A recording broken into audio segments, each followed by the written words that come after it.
ప్రభు అయిన యేసుక్రీస్తు పరిశుద్ధ నామమున అందరికీ శుభవందనాలండి. ఇక దినము సువార్త నిమిత్తము పల్లెలంతా తిరిగి వస్తున్నాము. మీ బిడ్డలు ఇక యేసు సువార్తను వినండి. ఈ యొక్క రక్షణ సువార్తను ప్రతి ఒక్కరు విని ప్రతి ఒక్కరూ రక్షణ పొందాలని ప్రభు అంటే యేసుక్రీస్తు పరిశుద్ధ నామమున మేమందరికీ విన్నవించుకుంటున్నాము. Praise lord. ఇప్పుడు మనం ప్రైజ్ లార్డ్. కొన్ని మాటలు తెలుసుకుందాము. యేసు ప్రభు వారు అంటున్నాడు, పరలోకానికి మార్గము నేనే అంటాడు. ఆయన అనే మాట ఏంటంటే, నేనే మార్గమును, నేనే సత్యమును, నేనే జీవమును, నా ద్వారా తప్ప ఎవడు కూడా పరలోక రాజ్యానికి అంటే తండ్రి రాజ్యానికి స్వర్గానికి ఎవడు రాలేడని యేసు ప్రభు వారు తెలుస్తున్నాడు. పుట్టిన ప్రతి మనిషి కూడా చనిపోతాడు. చనిపోతే అయితే ఎక్కడికి పోతాడనే తెలియదు.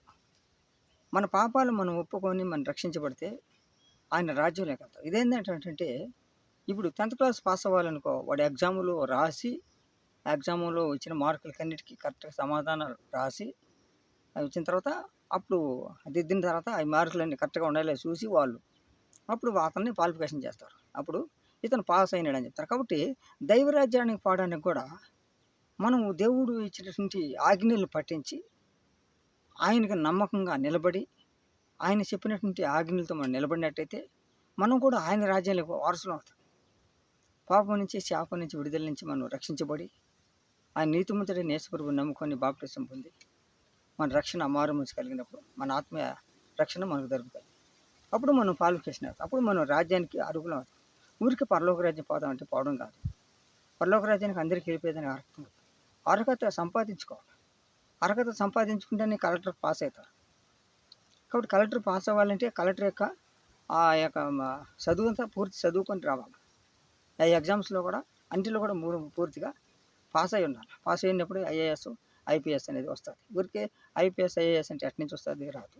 అలాగని దేవుని రాజ్యం కూడా మనకు వచ్చే కష్టాలు, మనకు వచ్చే బాధలు, మనకు వచ్చే శ్రమలు వీటంటి ద్వారా కూడా మనం ఓర్చుకొని నిలబడగలిగి దేవుని వాక్యానికి అనుకూలంగా నిలబడాలి.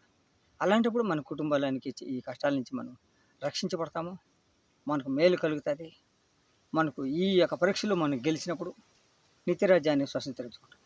అట్లా లేకుండా ఊరికే స్వతంత్రించుకోవడం అంటే ఊరికి రాదు. మనం చేసిన పాపం మనం మన దగ్గర పెట్టుకొని మనం ఏడాడో మునిగితే అది రాదని అంటుంటారు కదా పెద్దవాళ్ళు. అట్టగా ఈ యొక్క పాపం పోవాలంటే యేసుప్రభు రక్తంతో కడగబడాలి. అది సిలువ వేయబడిన రక్తము, పరిశుద్ధమైన రక్తము, నిష్కలంకమైన రక్తము, నిర్దోషమైన రక్తము, గొర్రెపిల్ల రక్తం. అది మానవుని పాపం కోసం చిందించబడిన నిబంధన రక్తం. ఆ రక్తంలో నువ్వు కడగబడాలి. ఆ రక్తంలో నీ యొక్క పాపాలను కడుక్కోవాలి. ఈరోజు నా మాటలు వింటున్నావు కాబట్టి మేము చెప్పేటట్టు ఈ మాటలు నువ్వు అంగీకరించినట్లయితే, నువ్వు నమ్మినట్లయితే నువ్వు కూడా రక్షించబడతావు. దేవుడి రాజ్యానికి వారసులవుతావు, పరలోకంలో ఉంటావు. కాబట్టి నమ్ముట నీ వలనైతే నమ్మువానికి సమస్తం సాధ్యమన్నది. ఏదైతే నమ్మకం మీద ఉంటుంది, మనం నమ్మకుంటా ఉంటే నమ్మితే సొమ్ము, నమ్మకుంటే దుమ్ము. అది అందరికీ తెలిసిన మాట.